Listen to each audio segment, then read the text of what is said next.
Léadi Soglo, Claude Capillon est allé voir comment fonctionne cette police installée il y a seulement quelques semaines. La police municipale est l'une des priorités de la coopération décentralisée entre les deux pays et c'est dans le souci de mieux développer les échanges d'expertise envisagés que cette descente a eu lieu. Claude Capillon était à la caserne municipale de Cotonou. Au militaire, revue de troupe. L'accueil porte l'enjeu de la visite. En venant ici, l'hôte de Léadi Soglo et de Flavien Clédio souhaite s'imprégner d'un des axes primordiaux de la coopération entamée depuis 2005 entre Cotonou et Roni-sous-Bois. Rien ne remplace une image, le fait de voir de visu les choses.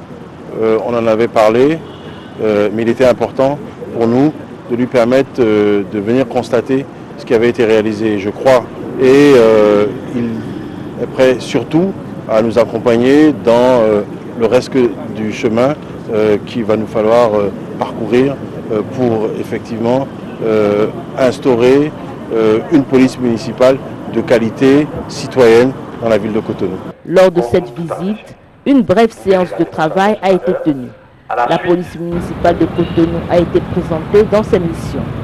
S'en est suivi quelques démonstrations, des simulacres de contrôle de manifestations hostiles et l'utilisation de la tonfa à l'occasion des opérations de refoulement ont eu lieu. De quoi susciter l'admiration de Claude Capillon et ipso facto son engagement pour un échange conséquent d'expertise. Quant à la démonstration à laquelle je viens d'assister de la police municipale, j'étais, comme on dit chez nous, scotché. Parce que j'ai vu d'abord une police municipale très bien encadrée, dans un lieu aussi bien entretenu et des moyens importants pour une police municipale récente et naissante.